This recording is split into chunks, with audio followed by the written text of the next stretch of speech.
JavaScript, objects, functions, and execution contexts.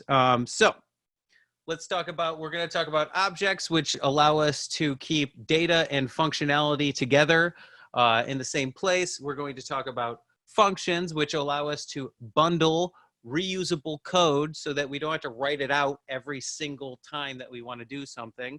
And then, of course, we will be talking about the very granular execution context, how this stuff actually happens. What is an execution context? What is global memory? What is local memory? What is a function level execution context? We will be talking about all of that tonight. So, principles of JavaScript, that's a fun slide. Here we go. So, welcome. Let's talk about, I want to briefly talk about, this is always good to, because some people, my own understanding of what JavaScript was is that, like, you know, I went on like Code Wars and I went on CSX and then I did all the algorithm stuff, and JavaScript is so much more than that. So what is that more that I'm talking about? So I want to talk to you first of all about three fundamental technologies of the web, right? HTML, CSS, and JavaScript. Well, first of all, HTML is the way that we structure our web pages, right? If we want a title at the top, a footer at the bottom, and maybe a button in the middle, we will write that accordingly in HTML. We would put a title, we would put a button, and then we would put a footer, right?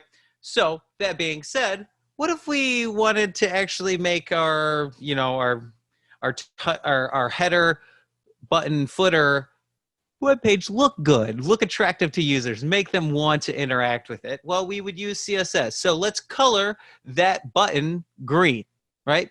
So, okay, that's what we use for, that's what CSS is used for. We've created a button with HTML, we've colored it green with CSS, and then the user clicks it. What happens, right? A set of instructions written in JavaScript is then executed. Well, who's going to write those set of instructions? You are, right? And so I want you to think about JavaScript as controlling user interactivity on web pages, right? So when you interact with something, when you are on any social media site and you click like or share, there is JavaScript being run in the background. This is controlling what is happening after you are interacting with that application. So I fundamentally want you to think that, yes, like CSX is geared towards around doing a lot of algorithmic problems, dealing with some computer science issues, but fundamentally the language of JavaScript itself is there to handle user interaction on web applications. So, cool, great. So functions in execution context. Let's talk about our problem tonight, because I see a few returners tonight. It's always good to see y'all. Let's see here. So my problem is that I used to, let's see, I used to be and I still am, honestly, a professional musician. So what would happen is I would get these gigs, and sometimes people would dance to them, right? And the thing is that you have to pick a particularly good set, a good flow of songs or of tunes to make that a good experience for whoever wants to enjoy your music. So what do I mean by this? I mean that if you play a bunch of fast tunes the whole time, right? People are going to be dancing like this for about 40 minutes straight, and it's, you know, hopefully there's enough water in the water cooler that people will not dehydrate themselves. And also the opposite, right? If everything is a ballad, there's very little excitement, right? And so I want to create a program or explore through code how to kind of arrange the songs that I'm using and know what their tempos are, what tempos I'm going to play with them. And I want to find the average of those tempos just to make sure that all of my songs fit in a range. What that technically is for me, that's like 110 beats per minute to 130 beats per minute. You know, you could have a couple songs at 180, a song or two at 90 or below. But if I were to average them all up for a good dancing experience at a gig, it would be somewhere between 110 and 130. So that being said, that is our goal today. At least for the next section here, we are going to find out how to average tempos that we will be playing. So that being said, I've talked to you a little bit about myself and the problem that I want to solve. We're going to do a few introductions. I'm just going to call on a few people. It's not going to be too long. And I just want you to, I'm going to call your name. I want you to tell us where you're from. And I want you to give me either a JavaScript resource or tell me what you want to get out of this class today. So that's it. That's it. So we'll begin with T.O. Yard Sale. My man, what is your actual name? What is going on? What's up? Get that claw. If you're on Mac, mute. There you go. Hi. Okay. Hello. Hi. TO stands for my initials. Okay, cool. Yeah. So I dig it. I dig it. Would just like to learn more about JavaScript. I host my website, but I just want to make sure that I do things correctly. Yeah. You got to cut costs and do stuff yourself, going back to the basics and then, improving from there, Absolutely. Well, thank you so much for showing up, Tio. I appreciate that. Hopefully you get something out of this. We're going to be addressing some core fundamental issues in JavaScript, but absolutely thank you so much for showing up. I appreciate it. What else do we got here? Kelly, what's up, Kelly? Hello. Hello. Hi. I live in New York City and I'm just trying to learn more about JavaScript. I've been using Code Academy doing their programs right now and trying to learn as much as I can. Great. Well, welcome, Kelly. Welcome. How about Anika? Nika, are you around? Hello. Hi, my name is Anika and I'm from Canada. My goal is just to learn fundamental concepts of JavaScript better through using many different resources. Great. Well, welcome, Anika. You are in the right Thank place you. to learn. You are in the right place. How about Matt? Matt Meeks? Matt Meigs? Meeks? Yeah, Matt Megs, like eggs. Meg. Spelled weird. Yeah. I'm in New York City. I also have been playing around with JavaScript for a few weeks and want to learn more. I also would love to get into the boot camp, so I thought I'd get in these classes, these workshops. And also recently I've been using Replit. Is that how to say it? Yeah, or we just call it REPL, but yes, absolutely. REPL. Yeah. Great. To kind of throw my code up when it's in a weird format so I can see if it's working. Yeah. Oh, well, welcome, Matt. You're on the right track, my man. That is fundamentally showing up to these classes is how we have all started this process. So you are in the right place. Is it Cassie? Am I saying that right, Cassie? Hello? Yes. Hey, where are you from? JavaScript resource, any of that stuff? Hi, I'm from New York City. Okay. I just finished learning about HTML, CSS, and I'm just trying to see if JavaScript, if I can just kind of understand it a little better. Yeah. I'm learning it on Udemy. Mm-hmm. And yeah, I'm just trying to get a grasp of the basics. Yeah, absolutely. Well, you're in the right place to learn today. We're going to be learning about objects and functions, core functionality in JavaScript. So welcome, Cassie. Welcome. Thank you. Yeah. What about Elizabeth? What's up, Elizabeth? A little claw action going on. Oh. Hi. Hello. Yes. Yes. I'm just talking about Yeah, it's breaking up a little bit. my speaker is not Okay. I'm from New York. I'm trying to learn JavaScript. I use Codecademy, some of the YouTube videos, CodePen, W3 School to try to get a grasp of it. But learning, we'll always be learning JavaScript. It never ends. Thank you. Yeah, absolutely. Well, welcome, Elizabeth. You're in the exact right place. So thank you for coming. Absolutely. Robert, you were here last week too, weren't you, my man? I was briefly. My internet died. I'm here Oh. in Costa Rica. It's a little shifty sometimes So- with the internet, especially with everybody home right now. So. Right? Do you like live in Costa Rica? Yeah, I do. I'm from Cincinnati, Ohio, but I lived here for 7 years. My wife is Costa Rican, so we decided That's to bail awesome, out man. our kids down here in Turrialba. So It's incredible, More laid man. back. Better weather than Ohio, anay. I feel like I'm from Michigan, so I feel like Oh, okay. I feel you know what I'm saying then. Yeah. Well, hey, everybody. I'm Robert. I'm teaching myself JavaScript like everybody else, utilizing the Odin project. Trying to cram as many of these down my throat here lately. Doing the technical interview on the 9th for Nice. CSX. So hopefully pass that and move on into the boot camp. Absolutely. Well, good to see you again, Robert. Always a pleasure. Hey, thanks. Good to see you. So yeah, we'll do a few more on here. What about Michael? Michael, my man, what's up, dude? What's up? My name is Michael, obviously, from Central California. Still nice and sunny outside. Yeah. I've just been working through CSX and about halfway through it, but I mostly did Python. So JavaScript is sort of, a lot of similarities, but just need to fill in some of the gaps. So I figured I'd start from the beginning. Absolutely.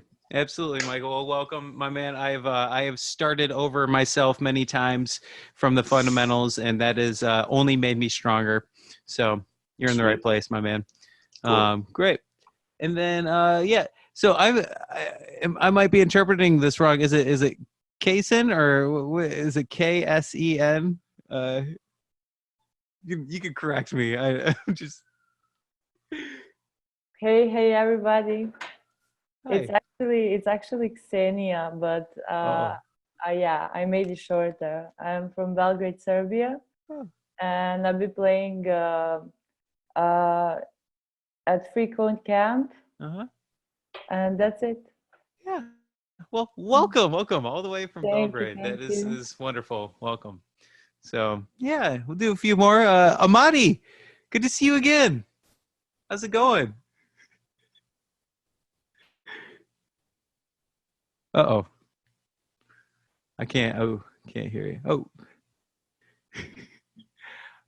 I don't know if it might be the mic or what's going on.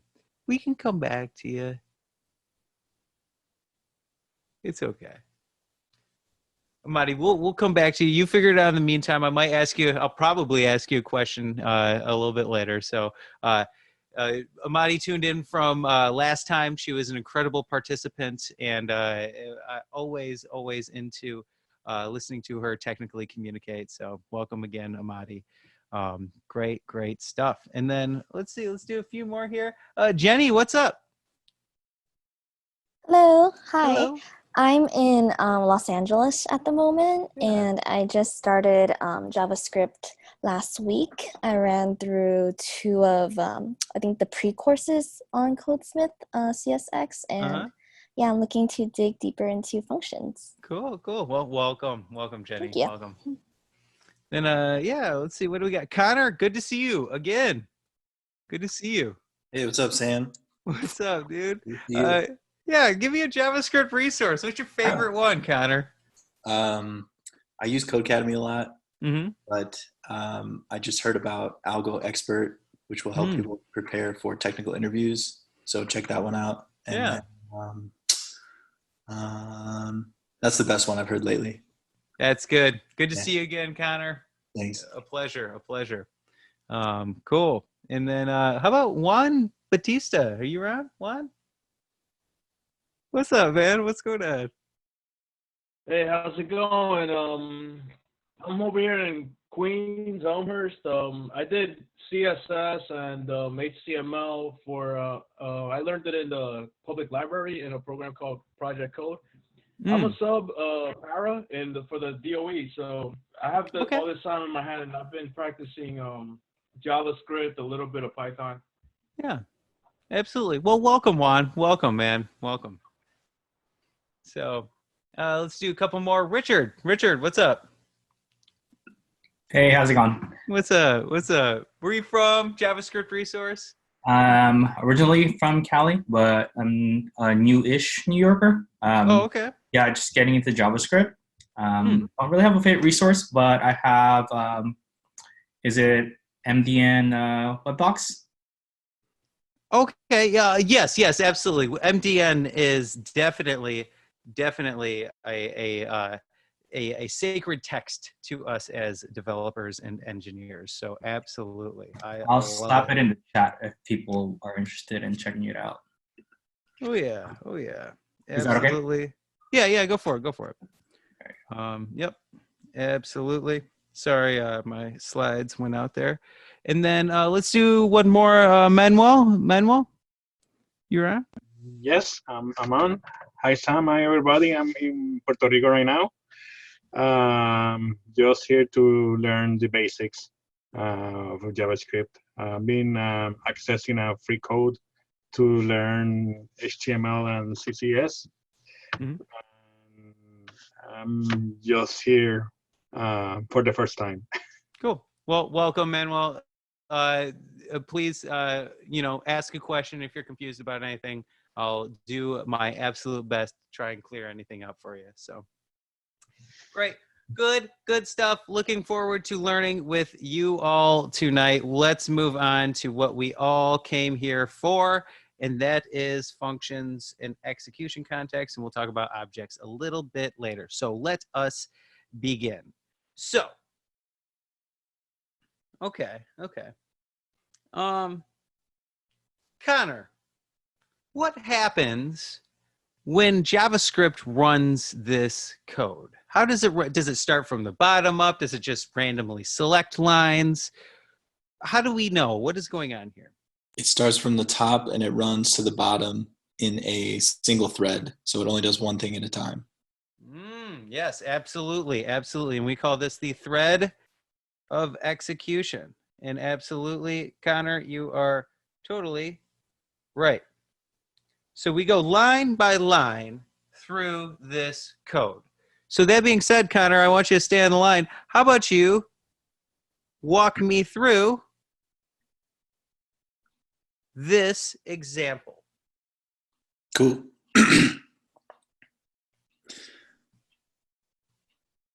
So we got global memory is already set up. Execution context is already set up.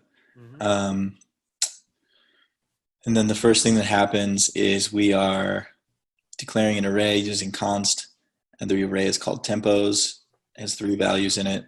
And then we're declaring another variable using let, and that is called sum, and the value is 0. And both of those reside in the global memory. Yes. And then after that,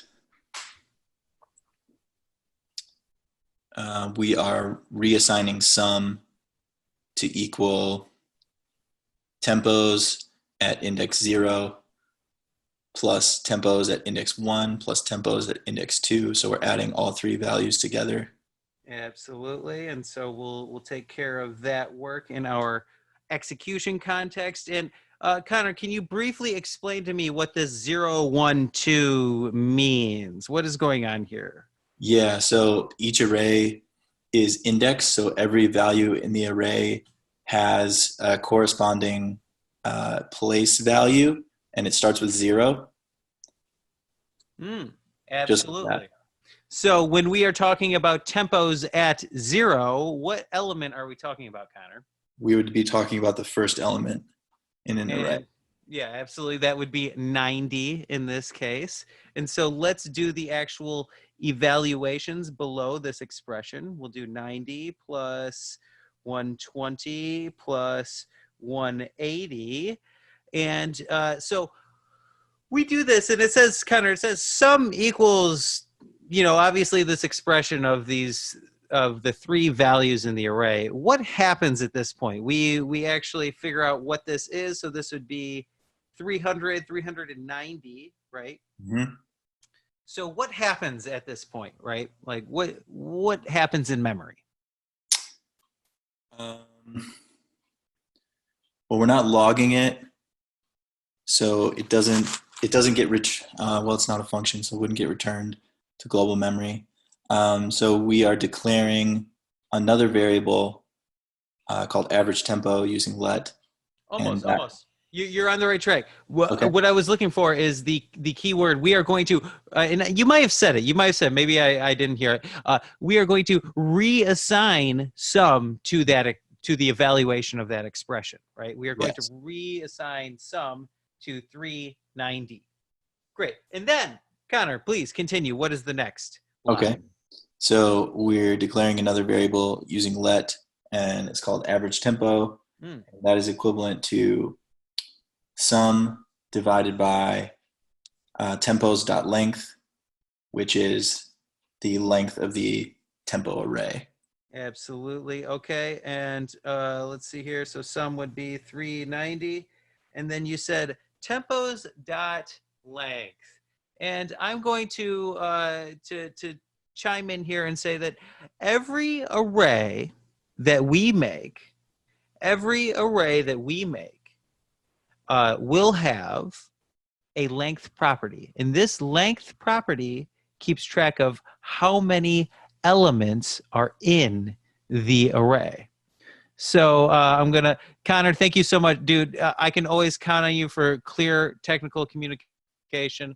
Thank you for starting this off. I appreciate that. So that being said, let's see, Michael, what's up? What is tempos.length? If length keeps track of how many elements are in an array, what is the actual value of tempos.length? 3. Yes, absolutely. And so, what would this evaluate to? I'm not good at math. I'm good at programming. My calculator says 130. That's what I'm talking about. All right, here we go. And so we'll save that into memory. Great. And so there's a couple questions that I want to get out of the way. We are, okay, Athena's got a question on what is global execution context versus global memory. I will get to that. One of my and I don't know, maybe Connor knows this one. I've used the word, this is not a programming question, but we're having fun right now.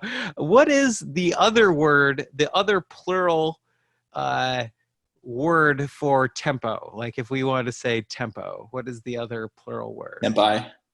Yes, absolutely. Or tempi, tempi, or something with an I. Absolutely. Okay, we've gotten that out of the way. Had that one going. But nonetheless, okay. So let's talk about. We've got a few questions in the chat. Athena says, "What is global execution context versus global memory?" They are actually one and the same. In fact, the global execution context has a place in memory for itself, which we call global memory. So they are fundamentally a part of the same thing. The global memory is just where we save data. That's it, right? And so the execution context itself is where we evaluate expressions. And what do I mean by evaluate expressions? I mean, figure out what this evaluates to. What is tempos at 0, 1, and 2, adding them all up, and all of that, right? We will evaluate expressions 390 divided by 3. And then when we want to save that data that we just evaluated, when we want to save that data, we will use global memory to save it. So great. And it looks like y'all are in the chat on the difference between const and let. Let's talk about that briefly, but it is a very, very important part.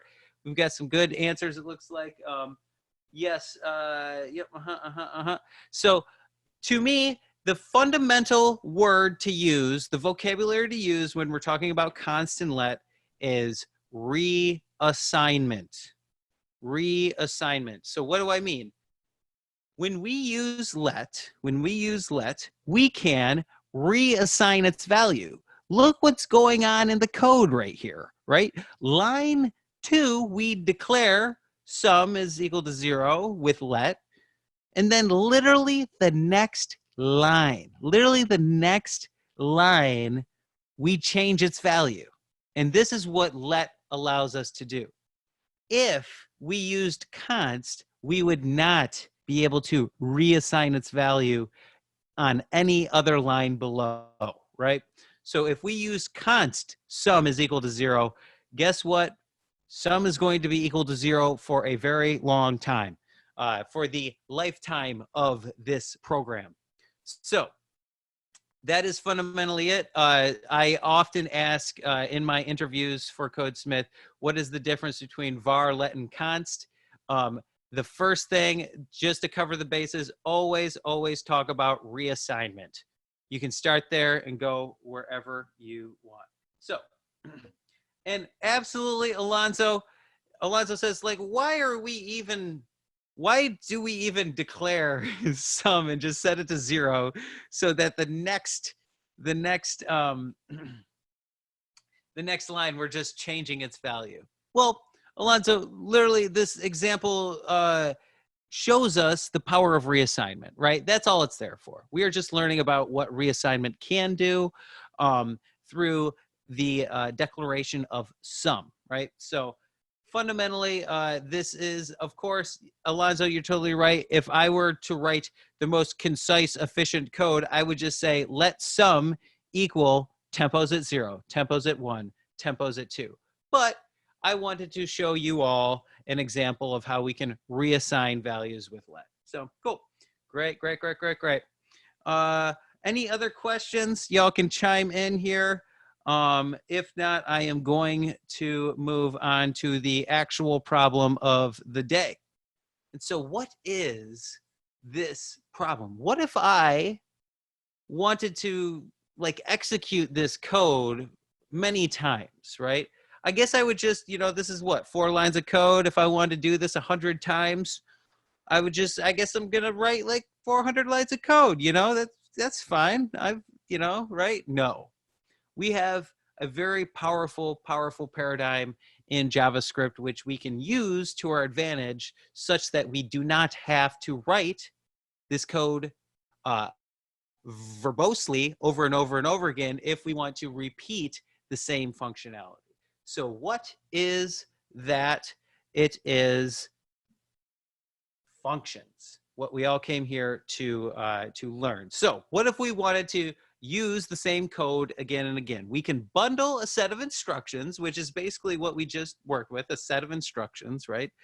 We can save them under a label, and then we can refer to that label, add parentheses after it, and then that set of instructions will then be ran. So, absolutely. So let's go through here. I want everybody to take a look at this.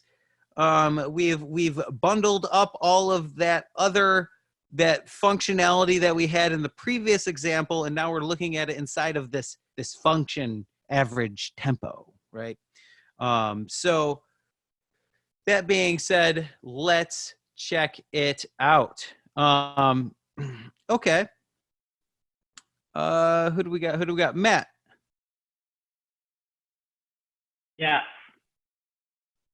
What do you think's okay? So we're going to execute this code from line 1 down to the bottom. That's how JavaScript's going to read our code. What happens first?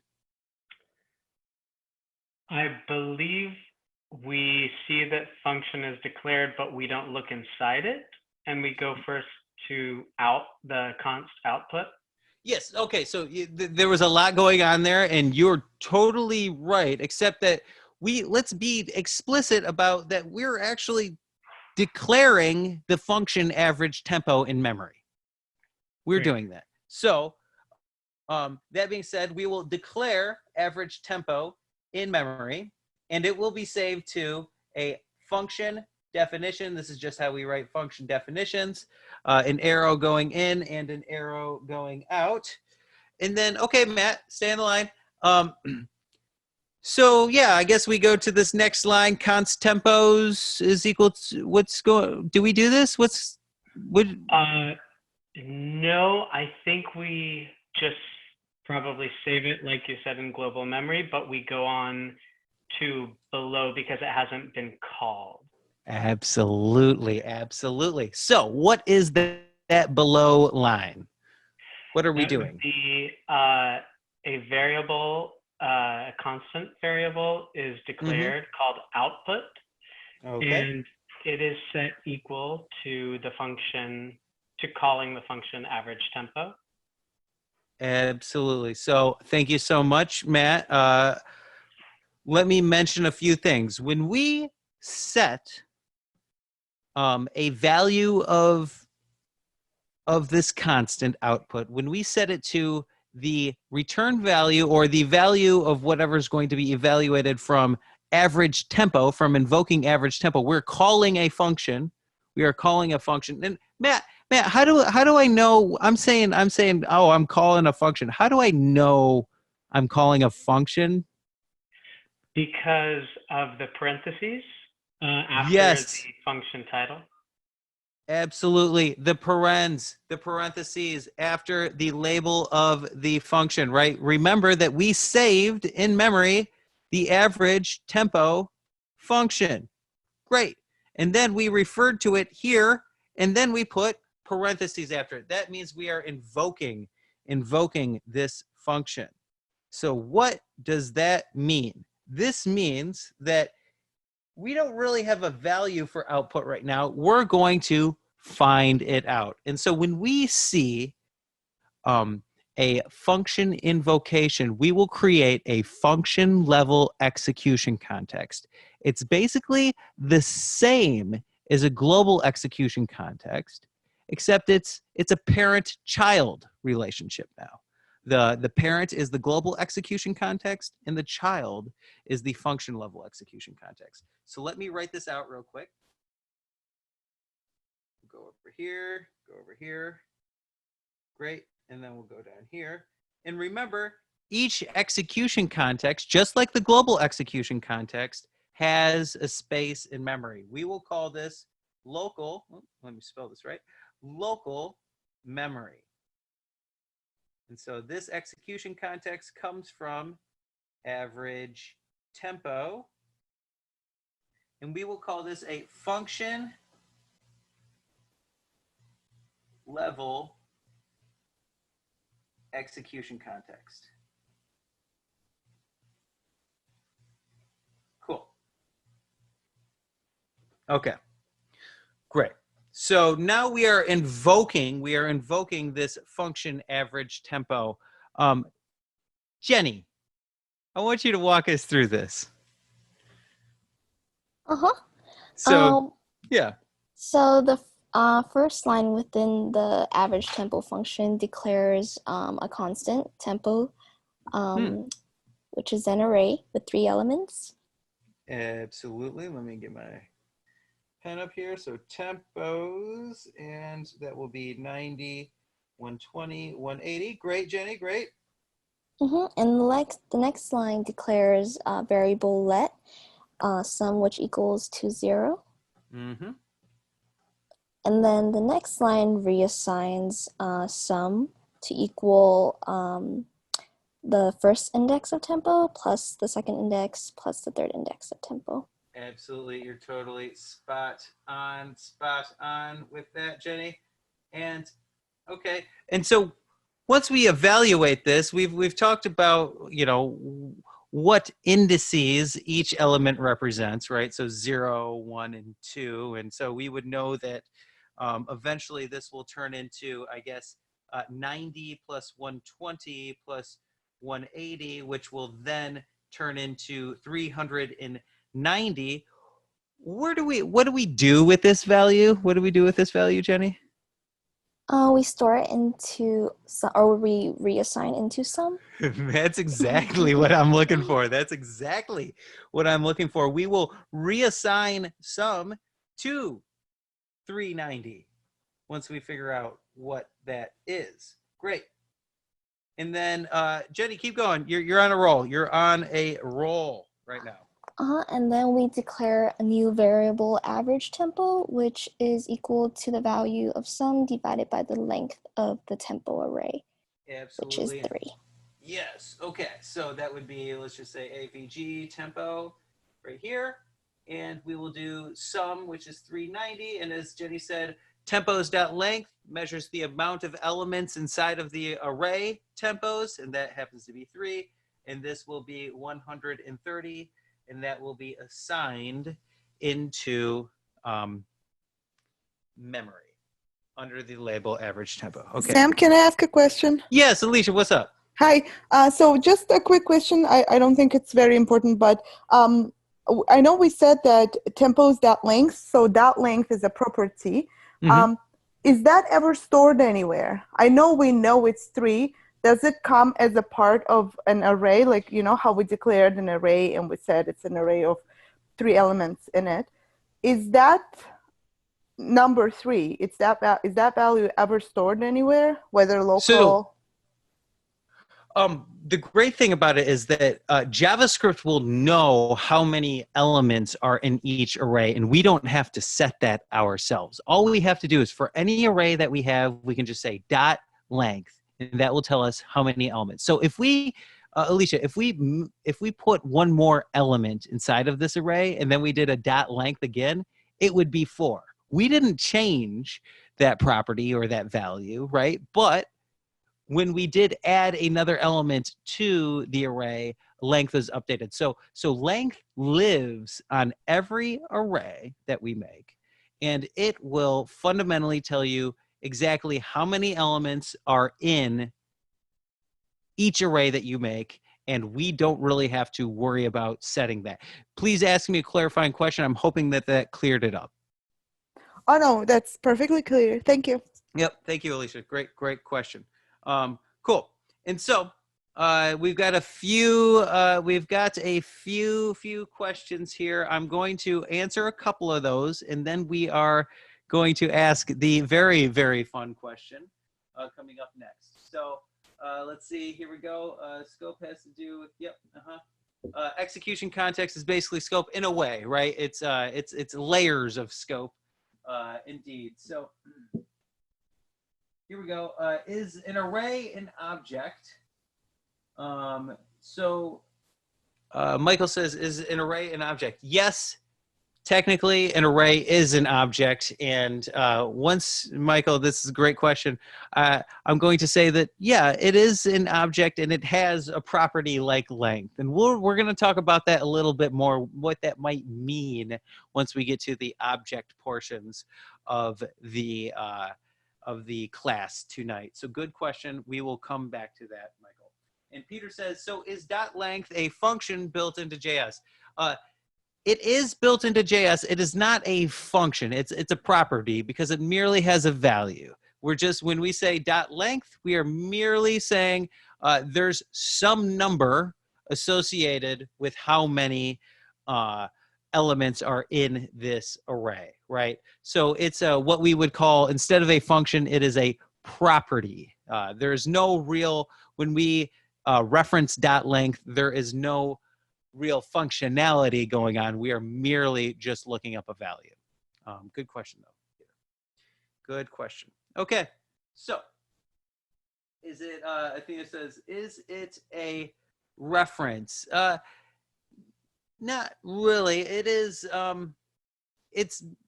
it's merely us just looking, us being able to say how many elements are in this array. It's just a number, and as we add elements in and subtract elements out of an array, JavaScript will change that number for us. We don't have to worry about it. We can add elements in, the length goes up. We can take elements out, the length goes down. It's a dynamic property that we don't have to actually deal with. Great. And then, okay, so Tanya, you're on. Good to see you again. Sorry about that. Oh, it's fine. It's fine. So I got this question for you. So we went through this whole,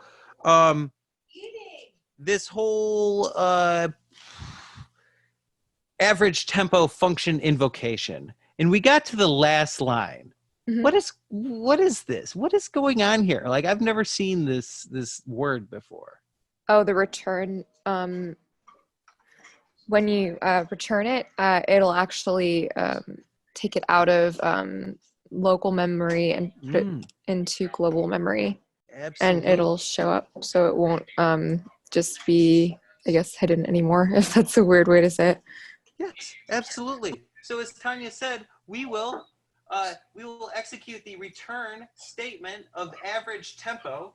And basically what we're going to do is we're going to look into memory and we're going to say, okay, what is the value of average tempo? Well, guess what? It's 130. And let's return that. Well, where does it go?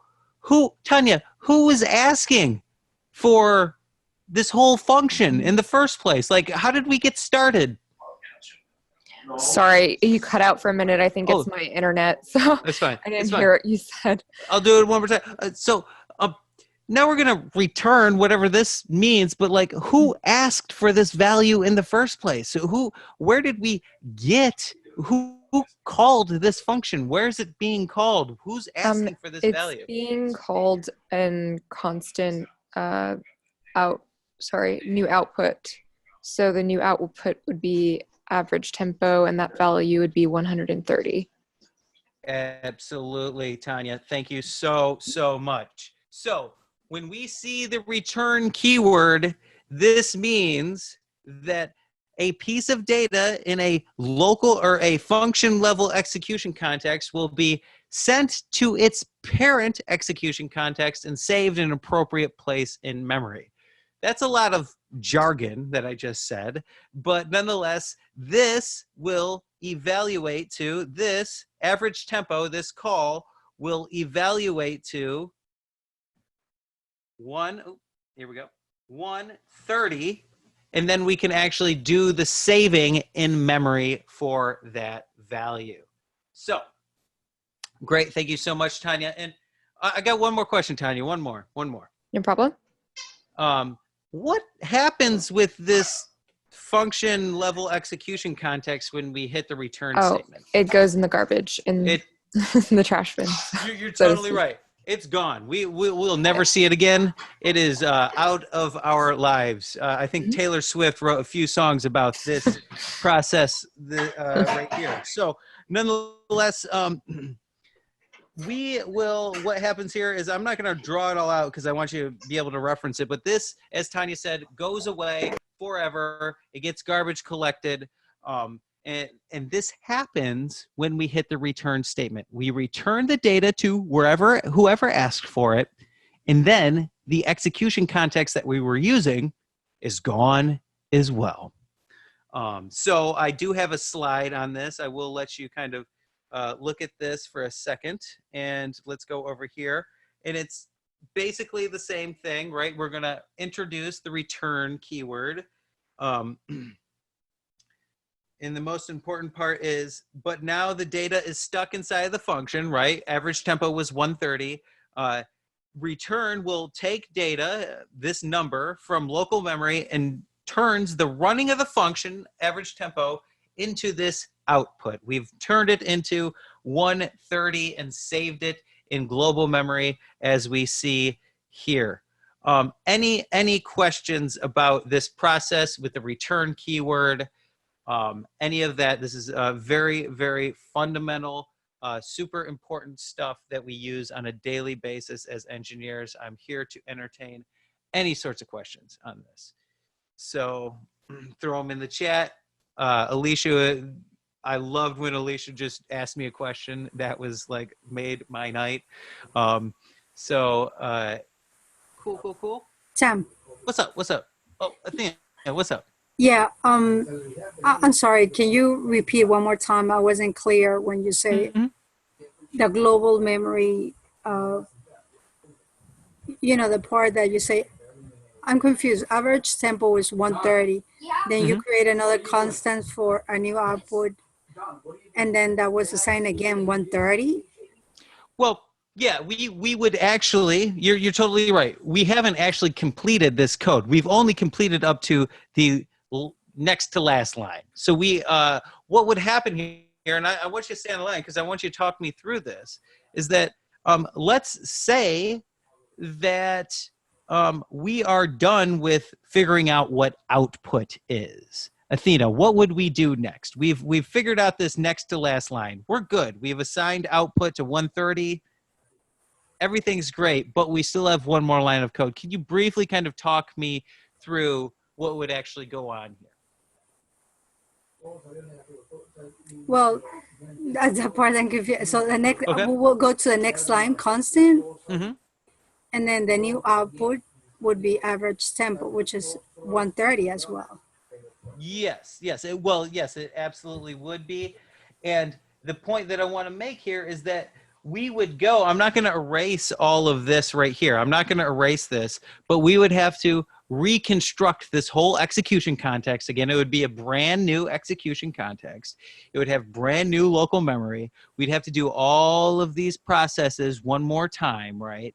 And then we would finally get to a return statement once more, look into memory, and then return output up to here, right? So you're totally right that we are indeed finding the same value again.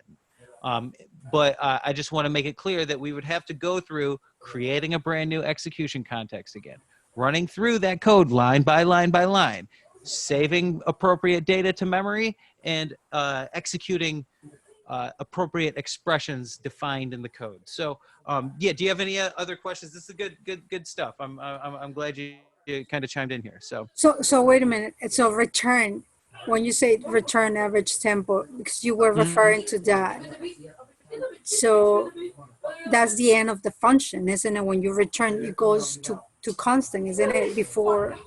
Yeah, that's basically when we see the return statement. We are done with all of the work in the function. Oops, in all the of the work. Function, right. Yes, absolutely. We are done with this work. It goes away. We'll never see it again. And you're totally right, Athena. Absolutely. And then new output would then be evaluated to, as you said, 130. So fundamentally, we've done the same work twice, right? Okay. So do you see a problem in that, Athena? No, I'm fine now. Oh, okay. Yeah, no, but I'm asking you a leading question now because you're on the line. I think so.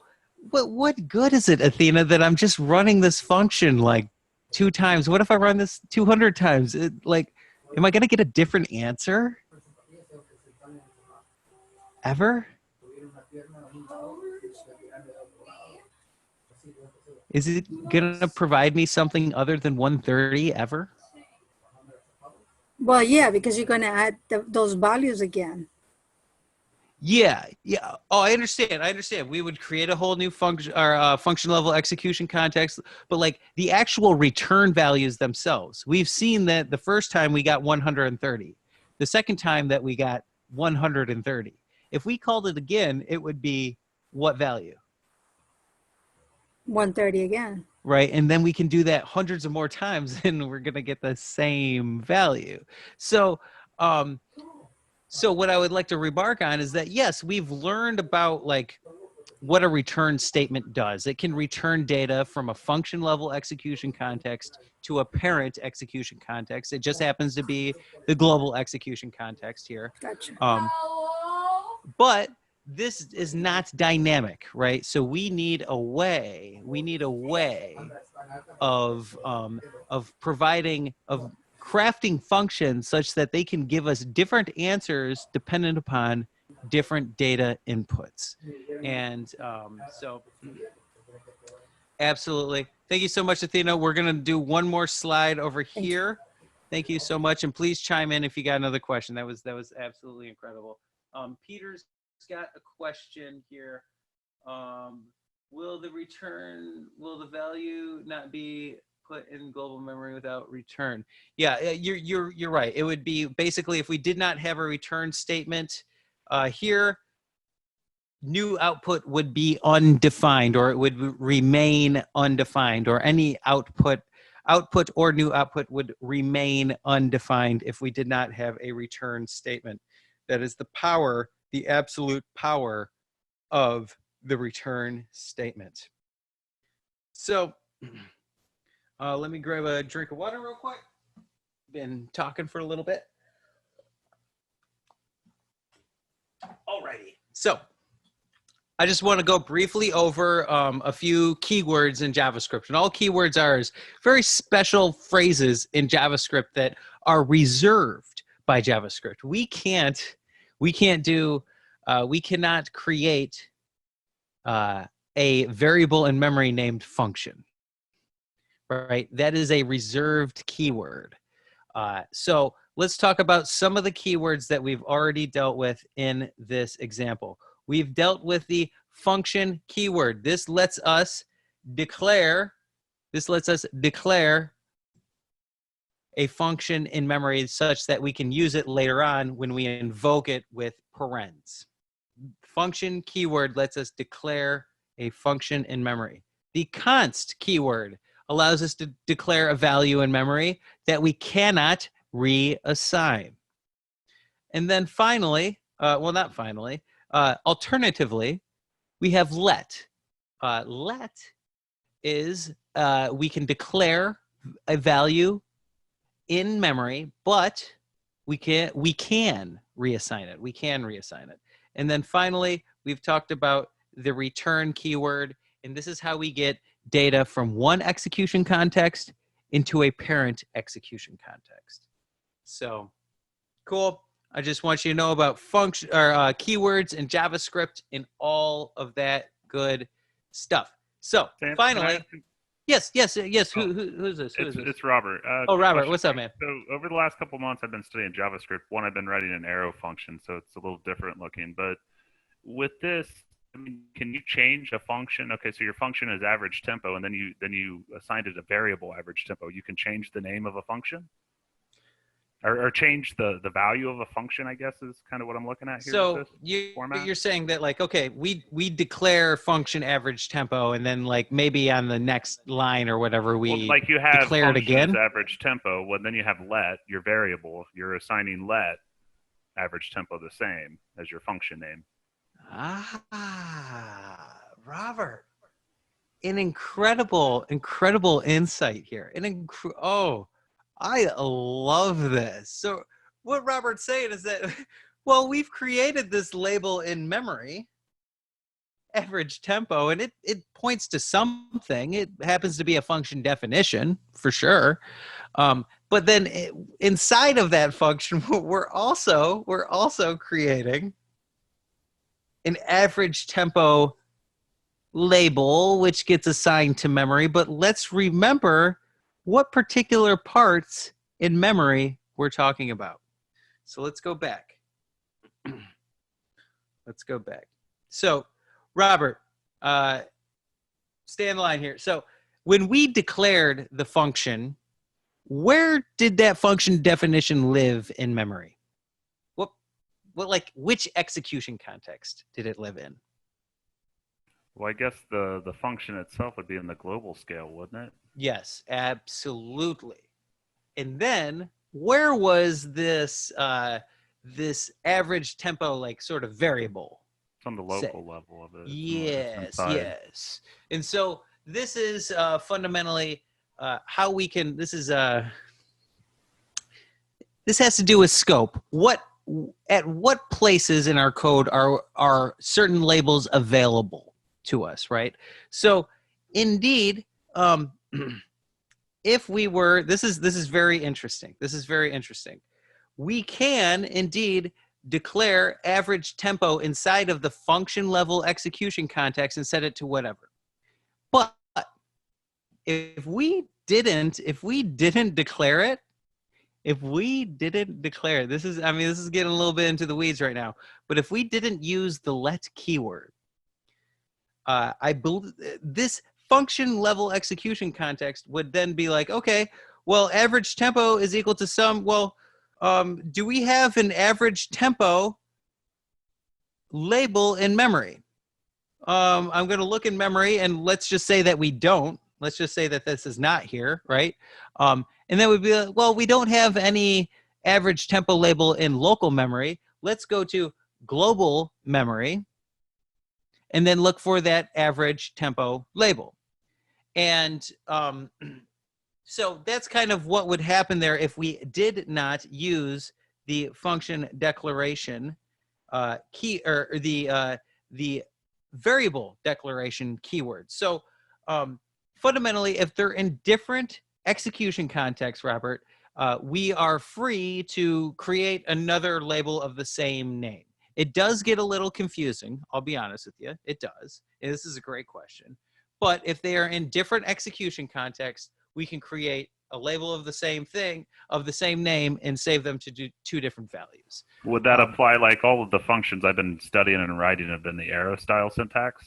So that's usually assigned by const. So I would say const average tempo, since that would that affect, even though it's on a global local scale, would that still be able to work that way? Definitely, if we did not have this let here, it would look into global memory for this average tempo label when it executes this. And definitely, if you declare it with const in what is called a function expression, if we declare it with const in an arrow function, we obviously wouldn't be able to reassign average tempo out here. We wouldn't be able to do that then. And to my knowledge, with the function declaration keyword, we can also not reassign that function once we declare it as well. So it acts in a similar way to declaring this function as a function expression with const. So nonetheless, the only way that we would actually be able to get that to work is if we declared that function originally with the keyword let, and then that would let us reassign its value if we somehow had to. But fundamentally, we don't have to worry about any of that, because I just want everybody to think about each execution context is its own sandbox, it has its own space in memory, and you can create labels that have the same labels in other execution contexts. And there's better ways around that.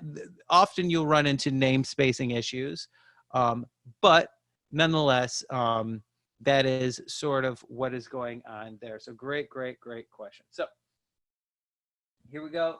Going off Robert's question, the variable average tempo inside the function could be named something else with the same functionality. Is it merely for clarity of naming that we have the variable? And it's really, this is one of those things. It's actually not incredibly, it's not the best practice to actually name a value the same label as what you declared a function in another execution context. This won't provide us a problem. Our code's going to run fine because each execution context is its own sandbox, right? As I said, but indeed, it would probably be better to name this, to name average tempo just like AVG tempo, and then we would have no confusion here. So there you go. Cool. And then what do we got? What do we got? Here we go. Cool. Yep. Because we made tempos const, why is this useful? Let's see, Landon says, won't it's always output be 130? We would technically just let 130. Yes. So that is fundamentally the problem that we're going to solve now, is this problem of we're going to get 130 every time we call this function. So let's see how we can do this a little bit better. So let's go over here. I want everybody to take a look at this slide for a second and think about what has changed. What has changed? Amadi, does your mic work right now? Or? I hope so. Can you? Yes. So what has changed about this function from the last time that we've seen it? What are some things that you see that's like, oh, well, that's new? We've included a parameter. Yes, absolutely. And where does that live? Like, can you just like give me what is where is the parameter? Oh, it's in the function average tempos. Yeah, so Amai's talking about that inside of the parentheses by the function label, there's tempos, and that's a parameter. And so what else is, there's one more thing, Amadi. What else is different about this? We've included in the const output and const new output an array which will be passed, which is an argument that will be passed into the parameter tempos.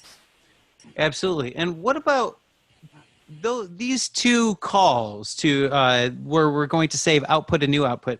Is that data the same? No. Yes, it is different data. Absolutely, Eric. Eric, yes, you caught me on that. I had one typo in my slides. I redid all of these slides for just this class, and you found that one space that I forgot to change this to average tempos. Good Easter egg hunt on that one. My apologies, but I'm sure you know the difference. No, you good, Eric. It's fine. Nonetheless, so now we are able to process different data every time we make a function invocation, right? Every time we invoke a function, we can use a new set of data to fundamentally get a new output. So that being said, let's talk about how we can do this. Cool. Let's see here. Who do we got? Michael, my man. Walk me through this code. All right, so in the first line, we're declaring a function average tempos that takes one argument. And then we're storing that in global memory. Average tempos. And this will be a function definition. Great. Then we move down to the next line where we're declaring a constant output, which is equal to the evaluated result of average tempos, and we're passing that an array. Absolutely. And so what happens, Michael, when we reference a function's label and then we use parentheses right after it? What happens? It's telling JavaScript to run that function. Yes, absolutely. And when we do that, we will create a function level execution context. So we'll do this. We'll create ourselves a little bit of local memory. All good. And I'll just abbreviate it, FLEC, function level execution context. Okay.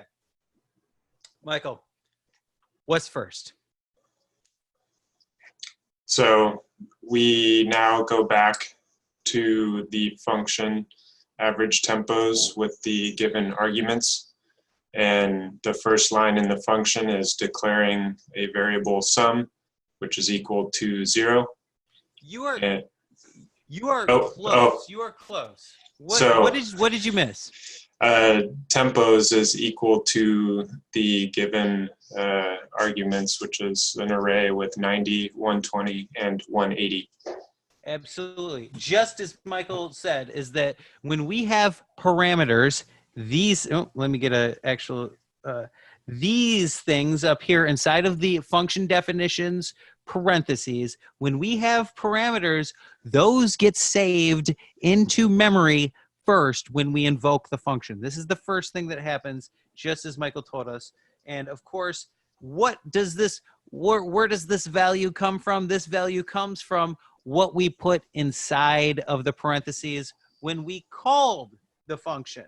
So right down here, we called the function with parentheses. And as Michael said, we put in an array of 3 elements, 90, 120, 180, right? Well, that data will then get saved under this tempos label. So let's see how that goes. 90, 120, 180. Great. Great. Michael, keep going, man. You're on fire. Now on the next line, we are reassigning sum to equal tempos at index 0, tempos at index 1, and tempos at index 2, which is 390. Yep, absolutely. I'm doing a little bit of abbreviation here, but I'm sure we've all seen this line of code before, so we're all friends. And 180, and then of course this will equal 390. And then what was the keyword here? What do we do when we actually get this value 390? What is the keyword, Michael? We reassign it. Yes, reassign. Sum. Absolutely. Beautiful. And then keep going, my man. In the next line, we are declaring another variable average tempo, which is equal to sum divided by the length of the given array tempos dot length, which in this case is 3. 393, and then this would be 130. Great. And then what happens now?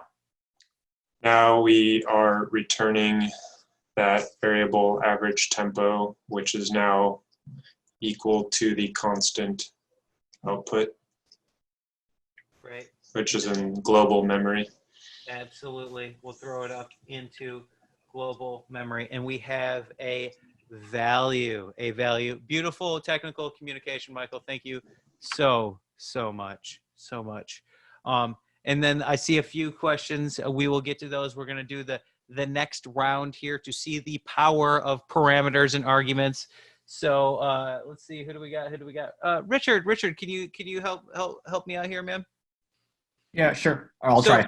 Yeah, you got it, man. So what happens when we hit the return keyword and we've saved this value 130 into where it needs to go into global memory, whoever asked for it? What happens to this execution context when we hit that return keyword and save the data where it needs to? What happens next? Everything else is that where everything else just gets thrown into the trash, you said, or? Yeah. It just goes away. It's done. Right. We'll never see it again, right? I'm not going to erase everything, but I will kind of erase a lot of it. So let me do this real quick. Let me do this. And so as Richard said, most of this, all of this execution context is done. I'm going to leave up the structure of it so that we have something here. And now we're going to do something a little bit different, Richard. So what's going to happen now? On this last line, we've invoked, take me through this last line, Richard. Take me through this last line in the code. So now you're setting a new variable, right? New output. Mm-hmm. And it's taking in a new array. Instead of the previous numbers that we had in the array, it's a new array. It's 180, 100, and 180. So we'll have to run through that function again, but with different figures, essentially. Yes, absolutely. So 180, 100, 180. And so, okay, we have invoked, new output is waiting for a value. We have to invoke average tempos with this new data. Richard, what's the first step? We're going to... First, it's average tempos is taken in the 180, 100, kind of like the first step, right? So yeah, where's that saved? What label is that saved into, and what place in memory is that saved? Tempos, and that's going to be local. Yep, absolutely. That is in local memory. Tempos 180, 100, and 180. Keep going, my man. You're very close. And then we're setting the sum to 0. Absolutely. And then this next line. Then we're setting the index values. So we're taking in that 0, 1, and 2, which is essentially 180, 100, and 180. Mm-hmm. And then this would be, once again, my math is not great. I had 460. Somebody check me on that. Yep. 460, yeah. Yeah. Okay, everybody. Cool. Cool. And then, so what is, I'm going to ask you the same thing that I asked Michael. What is the keyword here for what we want to do with sum? What is that keyword, Richard? we're going to reassign. Yes, yes, absolutely. I'm only asking that stuff because when I ask people that in interviews and they say reassignment, they talk about reassignment. Oh, I shed a tear. It brings a tear to my eye. So I absolutely love it. Great. And then Richard, let's close it out here. We got a couple more lines. So now we're setting a new variable, average tempo, and it's going to be the sum that we previously had, the 460 divided by the tempo's length, which is 3. Absolutely. So in our execution context, we'll figure out what this is. 460. Oh, I'm really gonna need some help on this one. Really gonna need some help. This is a cry for help. 153.33. Okay. Was it 153.33? Okay, 153. We'll just call it 3, and with a little thing over it to say repeating. Great. Cool. And then this last line, Richard. It's just gonna return the value. Which is that 153.33. Then I'll push it up to the global memory. Absolutely. So we will return average tempo, which just basically means we're going to look into memory for the label average tempo. We're going to look for its value, and then wherever it was called, this function was called from, which was basically creating new input, we are going to funnel it over there, and this will be 153.33 repeating. Great, Richard. Great. Technical communication. I appreciate that. I want one more comment from you. What is the power that we just discovered, Richard? What is this power that we just discovered? Now we have something's changed about our example. What is it? I'm not sure. So well, we fed in different data. Oh, yeah. Right. So rather than having to go through and basically we're just using the same function to do the work for us, and not for us not to have to keep redoing that same work over and over. Absolutely. There's that, and we can feed it new data and get new output, right? Different outputs. And as Alicia said, we have made our functions dynamic. They don't do just one set of instructions on one piece of data. They do one set of instructions on any piece of data that we feed into it. So quick this question. Yeah. What's up, Richard? So you know how it's only taken in an array of 3 or 3? Yes. So if somebody was to, let's say we threw in an array of 4, right? Couldn't run that, right? Because in our functions average tempos, it's only taking in. Well, it will still run it, but it will only take in the first 3 spots. You're absolutely right. Because of how we are reassigning sum, we are only able to take the first 3 elements.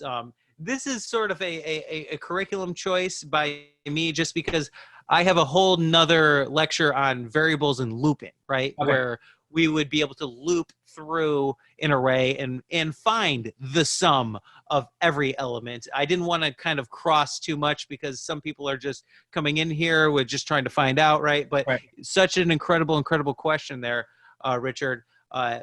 We're not as dynamic and as efficient as we need to be, but we're very close with the addition of parameters and arguments. So thank you so much, dude. Thank you.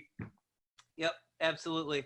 Okay, so this is kind of the last slide dealing with functions. It's 8:04. We got about like 55 minutes left, and we have a whole objects portion to get through. So I will be dealing with some questions. Please just chime in. Just be like, hey, can you talk about this? And all good. I'm going to look through the chat to see if we have any questions in here. Yep. Great. Yes. Okay. So I guess the most, See you later, Tanya. Always great to see you. I hope you're doing well, and I hope to see you again. So, great. So let's talk about Peter's question, which was addressed in the chat. It definitely was addressed in the chat. This question happens to do with like, what if we didn't have, let me erase this. What if we didn't have these brackets over here and we just had 90, 120, 180, 3 separate values unto themselves, not contained in another composite value above it. What if this were the case? Well, what would happen is when we create, and I'm not going to go through the whole sort of execution context here, but I'm sure that once I start to draw this out, you'll be like, oh yeah, that's going to cause a little bit of a problem here. So here we go, getting rid of all this stuff. All right, and so let's just say that we are invoking. Let's just say that we're invoking the last line here. We're trying to figure out what new output is, and this would let's no braces, no curly braces. So just 180, 100, and 180. What would happen is we would have one parameter in our function definition called tempos, and this would match up with the first value as our arguments. So what does that mean? That means when we open this execution context, that means that tempos would be saved to just 180. Just 180. The first value, the first argument in the invocation between the parentheses, right? It's a 1-to-1 ratio. And then we won't have access to the other ones. We will, we technically do through the arguments object. We're not really going to talk about that tonight, but let's just say that we won't have access to the other 2 values. And we'll only have access to 180.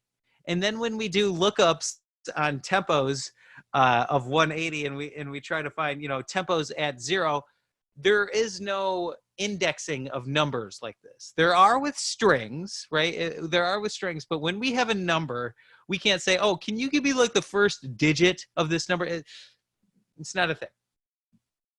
Not a thing in JavaScript. I don't think it's a thing in any programming language.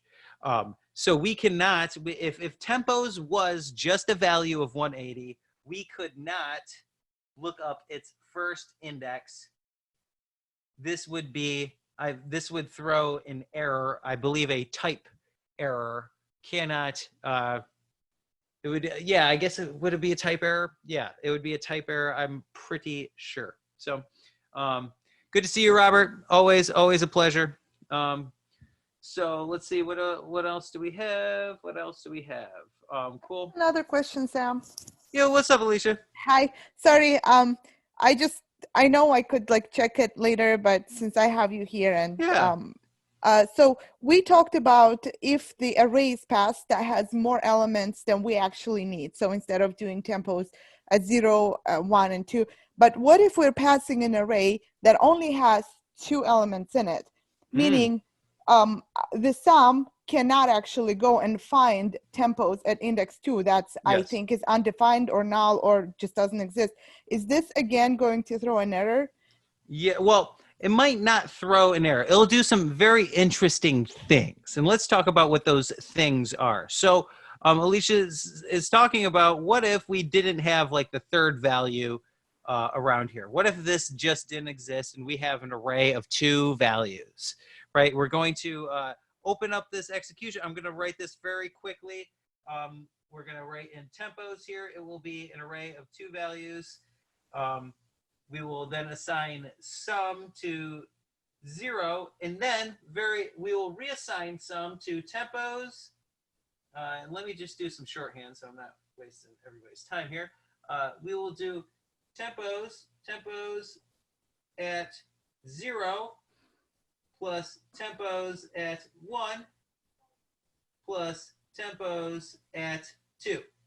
And so we will be able, JavaScript will be able to find a value for the first 2, which will be 180, 100, and then it will look in the array and it will look at the second index, or the index of 2, which happens to be the third element, which in our example does not exist. This does not exist. And so this would evaluate to undefined. And I'm trying to think. I don't do this commonly when. Actually, let me check this out real quick. I'm going to pop something up really quick here. I'm going to go into my console. I am currently trying to check this out, so I'm sorry, but I will get you a definitive answer. 2 plus undefined is not a number. Nan. Ah, okay. Nan. This fun JavaScript feature, Nan, which basically means that you tried to do some math with some things that aren't numbers. And so this is JavaScript's way of telling you, I'm not going to like give you an error. The code's still going to run, but you attempted to do some math with some elements that were not numbers and I'm not capable of doing math with, which that element was, in our case, undefined when we tried that lookup of the second index. Is that cool, Alicia? Yep. Sounds cool. Thank you. Awesome. Great. Cool. Let's go down here. Good to see you again, Kareem. Have a good evening, my man. Always good to see you, dude. And then let's see. Here we go. Yep. Okay, so I'm not seeing too many other questions. Please throw them down. Yes, McKay says this execution context is new to me. It is, McKay. It's a mental model that we use at Codesmith to kind of organize when we are executing functions in different places. And what do I mean by this? This especially comes into use for me. Like to this day, I use this visualization of execution context to understand recursive functions. So when you go to JavaScript, the hard parts that talks about recursion, this mental model of the execution context and how execution contexts can stack on top of each other is going to be so helpful for when you start to learn recursive or start to refresh yourself on recursive functions. It's an incredible mental model that is proven. Yes, it is. Yes, levels of scope. You're totally right. And then one is stored information and the other one is actions. Absolutely. Obviously, the memory panel is where we store data, and then the execution context or the sandbox is where we evaluate expressions. So good stuff, McKay. Good stuff. So that being said, let's move on to objects, please. Thank you, Kelly. If you're already here, absolutely good to see you. Cool. Please chime in with any other questions on functions. If not, we're going to talk about objects in just a second. Should we go through this? Do we got time? Yeah, we got time. Let's go through this real quick. So I'm going to technically communicate through this, and I'm going to ask somebody a question. Anika, I'm going to ask you a question. Actually, no, I want you to technically communicate to me this code. What's going on with this specific code here? So let me, here we go. What's going on here? What happens? So it's a function that's called add function, and it's taking in two parameters, num1 and num2. Absolutely. So let me write that in. So what happens next, Anika? Next, we declare an output. We declare a constant called output, which is this function called add function, and it has arguments 50 and 75. Absolutely. So as we've been talking about, Anika, when we see this add func and then we see the parentheses, what does that mean? What do we call that? When we see add func and we see parentheses, we are executing the function. Absolutely. And we create a what to kind of deal with memory and an execution context, a function execution context. Yes. Or local execution context. Incredible, incredible, Anika. Absolutely spot on. We have local memory in that execution context. Absolutely. So now, what is the first thing that we kind of do? What do we have some things to save into memory, Anika. What are those things? We are saving 50 and 75. Under what labels? Arguments, as arguments. Well, they are arguments. 50 and 75 are arguments. Excuse me. Num1 is equal to 50, and num2 is equal to 75. Oh, spot on, Anika. Spot on. Spot on. So let me draw this out correctly here. Okay. And then what happens after that? We save some parameters into memory, and then what happens? Then we go back to, we are now evaluating num1 plus num2, and we are logging it onto the console. Absolutely. So we do console log of num1 and num2. Num2. And those will eventually evaluate to, as Anika said, 50 and 75. And that will eventually evaluate to, my math is right, I think 125. And then let's pretend that we have a console over here. So this is our console. And 125 will get printed to our console. Right? So,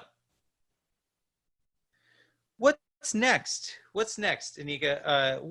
What happens next? Then all this gets removed. The local context for the function is no longer there because we've run the function. Absolutely. And so now we're kind of back into the global execution context, right? Mm-hmm. And let's just pretend that yes. What were you which gonna say? has 125 as being equal to the output. So output is equal to 125. Ooh. But Anika, let's revisit how we got, remember we had data in a function level execution context, and then we wanted to get it into basically into the global execution context, into the global memory. Oh, we did not do return. Okay. Okay, so what do you think about this? What do you think happens? What is output now? Undefined. Yes, so when we go to this last line, what gets logged to the console? Undefined. Yes, absolutely, Anika. Absolutely. Absolutely. Awesome. And so this is the power of the return statement. This is the difference between what a console log is and what a return statement is. A return statement helps us get data from one execution context, maybe this execution context, into global, into another execution context, a parent execution context.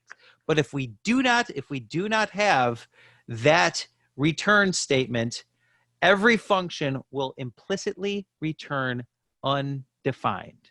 Basically, if you do not have a return statement, JavaScript will pretty much stick in at the bottom of your function, return undefined, if you do not provide a return statement.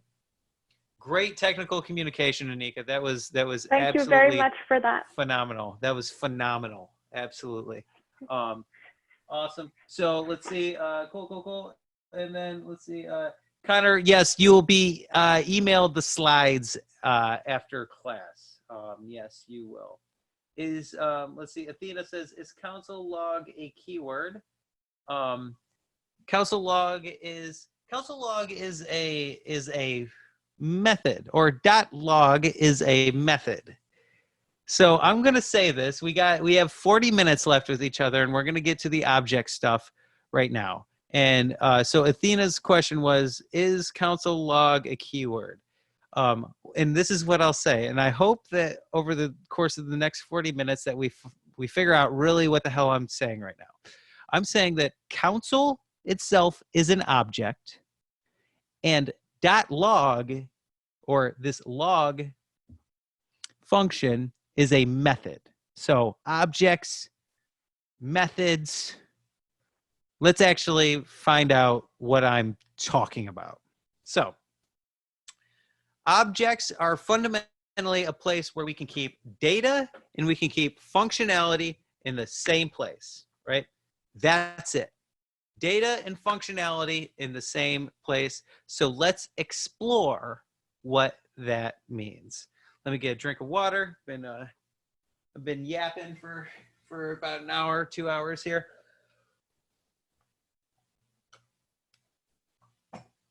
Great. All right.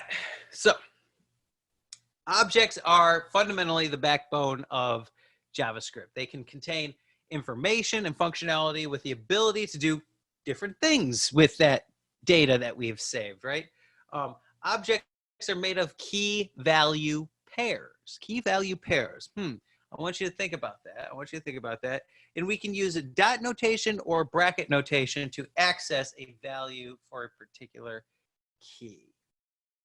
So, Amadi, when I say that objects are made of key value pairs, can you point to me in this object like a certain syntax of what denotes a key value pair? What am I looking for inside of this object that tells me there are key value pairs? Well, the colon separates the keys from the values, and keys are always strings, and the values are to the right of them, and they can be any data type. Absolutely. Absolutely. And then how, very importantly, how do I, what I would say, delineate each key value pair? I just throw them all in there, or like how can I like separate them so that JavaScript knows to separate them? By commas. Ah, yes, absolutely, Amadi. Absolutely. And you'll see these commas here. So these are fundamental parts of the syntax, right? The colons separate what is a key on the left side, as Amadi said, and what is the value on the right side. And then we delineate each key value pair with a comma. Very important, very important. So that being said, this is what, Amadi, one more thing. How do we know it's an object?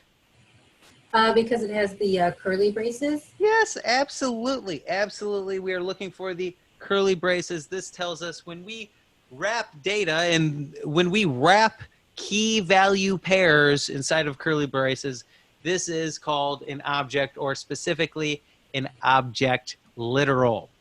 So great. And then one more question here, Amadi. Let's say that I want to find out what the name of this, we have a musician object here. How do I find out what the name of this musician is?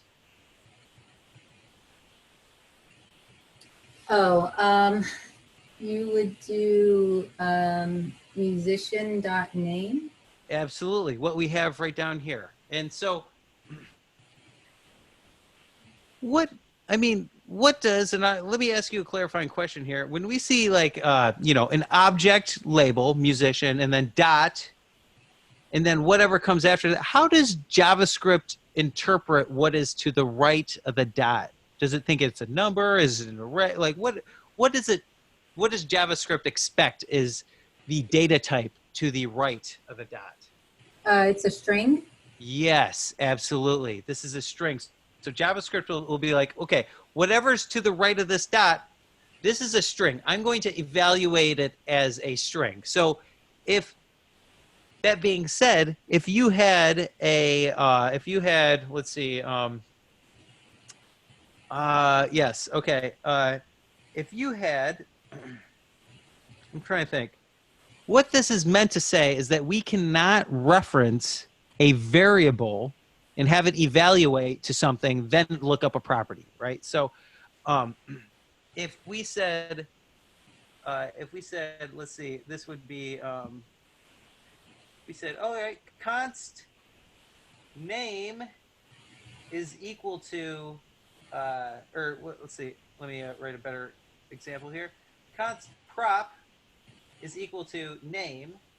So it's like, oh, well, I want to look up the name property, right? It's a string, but I want to use it through a variable. if I wrote out musician dot prop,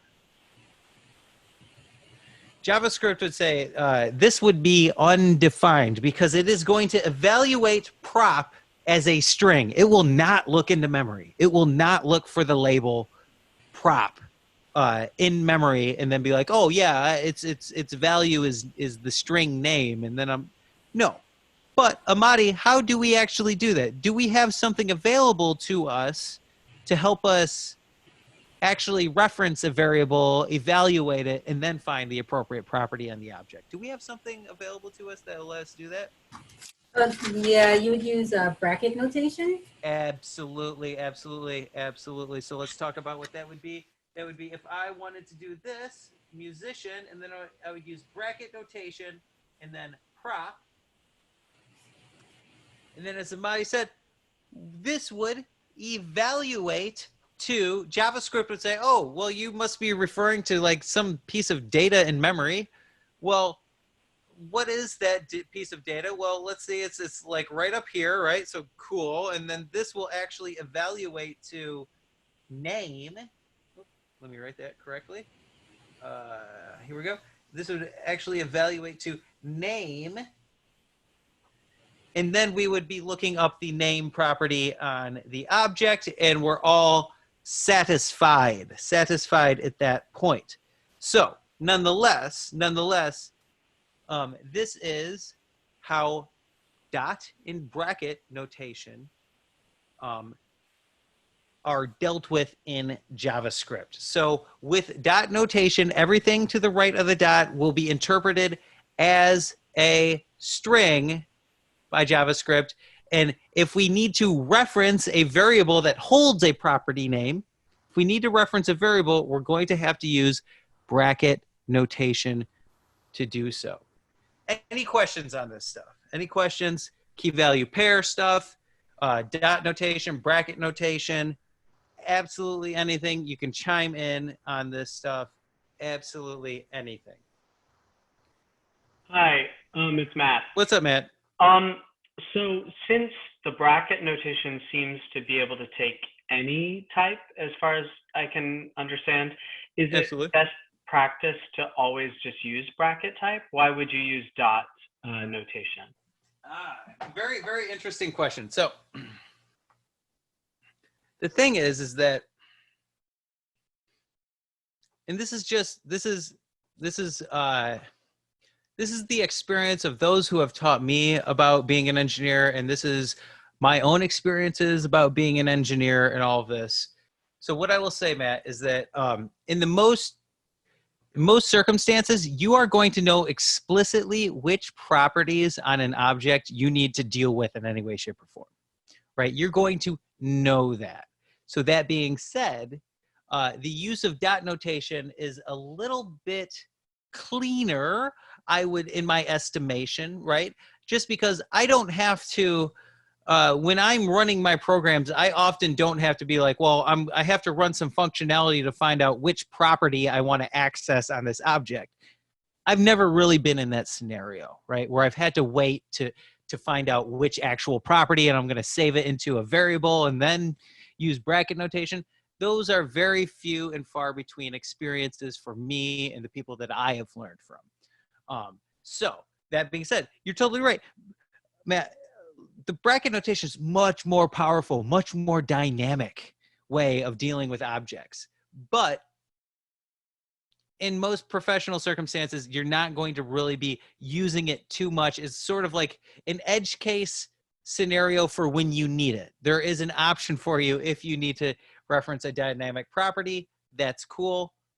But as you go through your journey, honestly, I would be surprised if you ever absolutely had a need to use bracket notation. And that's just, you know, there's no, when we're able to do things with one paradigm and able to do more things with another paradigm, all we can do is say, what is actually required of us to do, and then find out what is the most efficient way of doing that. So I would just say that in your experience, you'll probably always know exactly what properties you need to deal with on an object. And in the very small case that you don't, you have the wonderful bracket notation to help you out. So cool. Great question. Great question. McKay says, if he's still around, yep. McKay says, how is that different from a dictionary? It is not. I guess you're probably coming from a Python background. Is that true? A little bit? Well, maybe sort of. Yeah. So other programming languages might call this data type a dictionary. So it's basically the same thing. And let's clarify some of the other vernacular. I've used key value pairs, and I've also used properties. Keys and properties are basically the same thing. Basically the same thing. Peter says, if the value is an array, can it be a mixture of strings, numbers, and boolean? Peter, this is such an incredible question. Is this, were you in my class last week, Peter? I don't know if this is the same Peter or not. Oh, what's up, Peter? Good to see you again, or kind to see you. So that being said, let's remember, and this is such a good point of conversation right now. This is such a good point of conversation. Peter asks, can an array hold multiple values or multiple data types inside of it? Can we have an array that holds at the same time a string, a number, maybe another array, maybe something else? Yes, this is totally possible in JavaScript.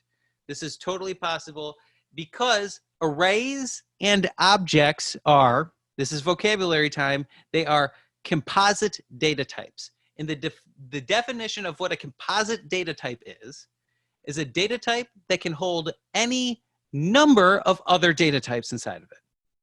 And so that is exactly what an array is. So yes, we can have, absolutely we can have, I'm just gonna, where should I use?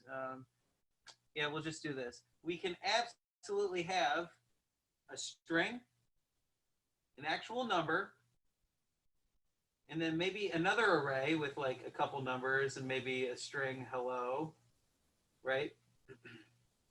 And so this array itself has 3 elements inside of it: a string, a number, and another array. And it doesn't matter what data types are inside of this. This is the beauty of the dynamic nature of what JavaScript is. If you ever experience other programming languages, such as I believe Java does this, you have to specify what data types your array is going to hold. This is great. I mean, it's cool. It's actually a good programming practice, but it's a little it is good practice. The thing is that I'll talk for real right now, and this is the same thing that I talked with Matt about. Is like, oh, well, this seems like a powerful feature of JavaScript to be able to have any data type held in an array, multiple data types in an array. Like that seems like a powerful feature. As a software engineer, I have never really needed an array with multiple data types like this. The furthest out, and it's not even out, the furthest that I've really got is arrays, and then we have objects inside of those arrays. And then, of course, in those objects, we could then have different data types as well, right? And so this is fundamentally, when we're talking about arrays being composite data types and that they can hold multiple types of data, this is as far as I have gotten professionally to use. I've never had a need. I've never had a need to have a string, a number, and an array inside of an array at the same time. I've never had that need. I've always dealt with array or objects inside of arrays. I deal with that every single day of my life, every single day. But the second, or well, what would be our first example? I have never found a practical use for, even though it is allowed to us by JavaScript. Great question, Peter. Great question. Cool. So please drop in the questions. I'm going to go back to this slide real quick. We've talked about key value pairs. We've talked about dot notation, bracket notation. Bracket notation allows us to do dynamic property lookups on an object, but honestly, I would be surprised if you ever found a case that you would actually really need that for. Cool. So let us talk about, there's a couple more things that we're going to talk about. So, and this goes back to, I can't remember who it was that asked me about, oh, Athena asked me about console log. And I said that the console is an object. And I said that log is a method. So let's kind of unpack what that means. Well, console is an object, just like what we have right here. Musician is an object. So that's the same thing. And then whenever we have a function that lives on an object, we call it a method. So Athena, can you point out to me on this slide where we have a function living on an object? Oh, you might have to unmute if you're around. Oh, get a little claw. Oh, okay. Done. Okay, great. So can you tell me where there is a function living on this object and what its label is? What do you mean by musician, that name? Well, no, I'm saying that like now we're looking at this object, this musician object, and we're saying, okay, well, we want to find, there's a function that lives on this object. Is there not? Do you see a function on this object? What do you mean the function that is in, where it says play column function parentheses? Absolutely. It's that. So if we want to, and this is my second thing here. Let's cross this out real quick. If I wanted to call this function, if I wanted to use this function, I then would, Athena, how would I reference this function? If this play function, I want to invoke it. How would I invoke this function? I haven't played like the whole day. So like for some reason, every time I don't play like the whole day, my inbox just goes off. I like no, I'm telling you. Good question, because I don't see where is invoke. Well, we want to invoke it. What would I have to like write code-wise to invoke this play function? Oh, I would have to create a name with that function. Yeah, well, we have one. So we have this musician object. It has a property play, which just happens, its value happens to be a function. Right, but that function is empty. I don't know where it is. I don't see it. Oh, well, okay. So do you see, okay, so you see play down here, right? You see play? Yes. And then you see the function attached to it? Got you. Yes, absolutely. So if I want to invoke that function, and what would I have to do? Oh, I will have to call down here musician that.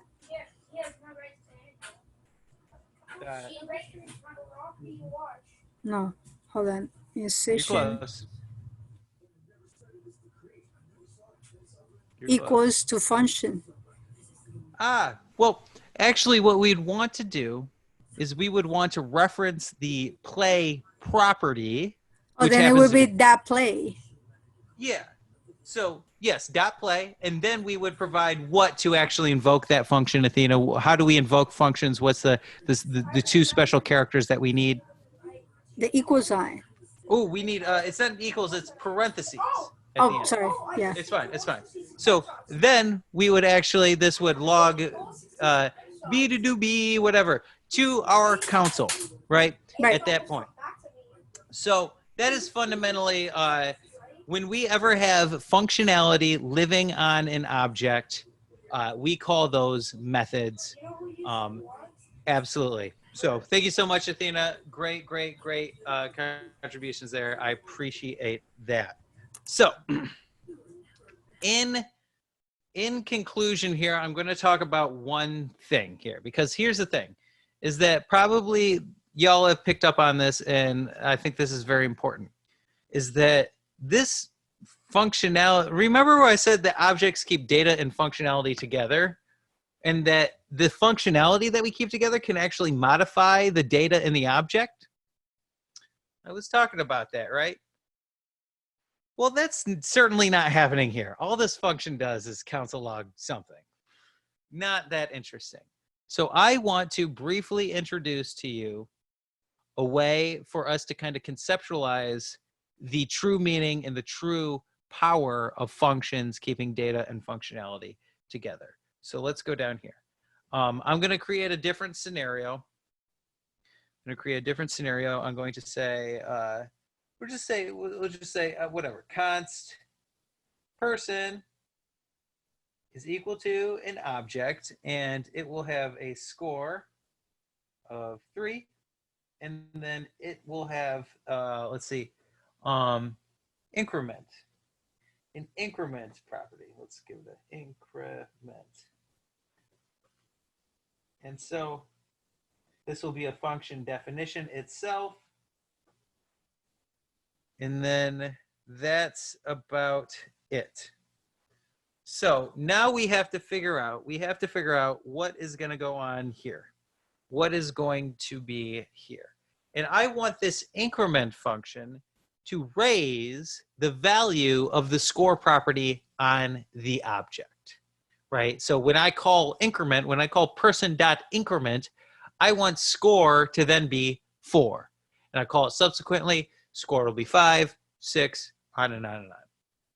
So how do we do this? This is through a very interesting feature, and often, especially in more complex situations, misunderstood concept of the this keyword. And so let's talk about what that means. So what we would say is that in this increment function, we would say, this dot score is equal to this dot score plus 1. And there's a shorthand of writing this. We could say this dot score, this dot score is plus equals 1, which just means increment. And we can also say this dot score is, or just plus plus. We could also say that as well. Those are all three of those are basically the same thing. There's a little bit of a difference, but not anything of interest to us in this context. That being said, what does this refer to? This, when we use the this keyword inside of a method, and remember a method is a function that lives on an object. When we use the this keyword, this will represent the object itself. So what does this mean? This means that this says it accounts for everything encased inside of the curly braces that define what person is.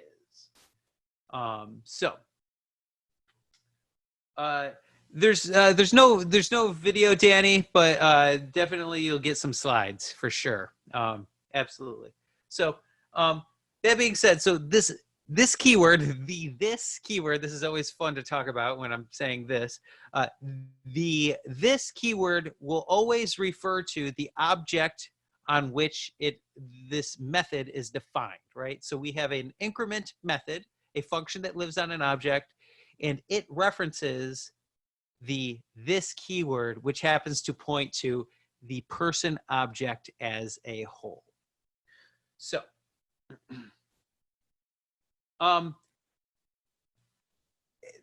good question, McKay. It's not necessarily see, the thing is that obviously I said that like there are more complex situations than using this keyword inside of a method, right?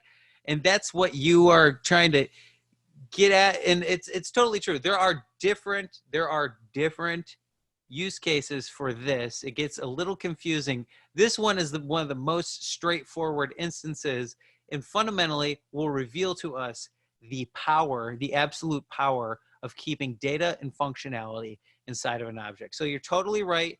You're totally right that we can, or you are right in inquiring that we can use this keyword in other places. We can in JavaScript, other contexts. But for this class, we are talking about its use on a method inside of an object. And so all we would have to do here is we would call person dot increment. And I'm not going to draw out a whole execution context right now, but basically this function would then be invoked, right? And JavaScript would treat the right-hand side of the expression or the assignment expression like this. So it would say, okay, well, what is this? Well, this dot score is 3, right? Because this represents the person object, and the person object has a score property and it has a value. So that would represent 3. And then of course, 1 is just 1 literally. So this would be 4. And then this dot score would be reassigned to the value of 4 here. Great. So that's I'm sure that I'm going to check the chat for some questions. Okay, Athena's got an interesting one. I'm going to let's see. Peter says, is this only invoked used inside a local execution context? Yeah, this keyword in the context that we are talking about happens to deal with, Peter, a method, which is a function that lives on an object. This increment method, we are talking about this particular context of the keyword this. And there are some implications for execution context and all of this stuff and what this actually points to. But for our purposes tonight, all we have to know is that when we see this keyword on a method, that this keyword points to the object as a whole, almost as a representative of that object. Good question though. And then Athena says score equals score plus 1. That would mean that JavaScript would look into memory somewhere where there is a literal label of score, right? So let's just say that we have a little bit of memory right now. And well, we've declared this person. And it's an object with, the properties that we talked about. If we just used score, JavaScript would look into memory and it would say, hey, is there a score around here? And basically the memory would say, no, I don't have anything under the label score. So to actually reference data that lives on the object that the method also lives on, to reference that, we use the this keyword. This is the power of the this keyword.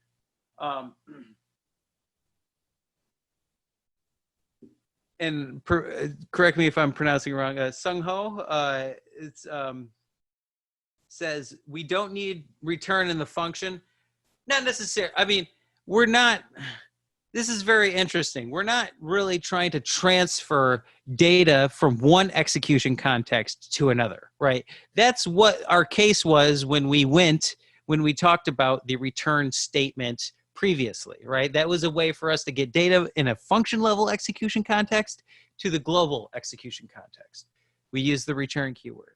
Here, we're not trying to get data from one execution context to another. We're merely just trying to change data on an object that that also a method lives on. So a self-contained collection of data and functionality. We're just trying to make sure that this method can change some data in the object. That's it. So we don't necessarily need a return statement because we're not dealing with shifting values between execution contexts. Good question, though. Good question. Good question. So, yep, that's any questions on the this keyword, any of this, that's always fun. This is always an incredible topic to try to not do tongue twisters on. So let's recap what we did tonight. We talked about functions. We talked about what do functions do. They allow us to wrap sets of instructions and easily be able to run those sets of instructions without verbosely having to write out hundreds of lines to do the same thing over and over again. So functions, great. And we can make functions dynamic via parameters and arguments. So what I would say here is that one of the often asked questions that I do at the end of an interview for Codesmith is, what is the difference between a parameter and an argument? So I guess I'll go over it briefly, what that difference is. And I believe Amadi correctly was talking to us about this, but a parameter is what lives on the function definition and is what is between those parentheses on the function definition. And then the arguments are the pieces of data that we feed into the function invocation. So that is, yes, Alicia is totally right. A parameter is a placeholder for data. Great. So we talked about functions. We talked about execution context, the fact that each execution context has its own like sort of sandbox and a place in memory to keep data.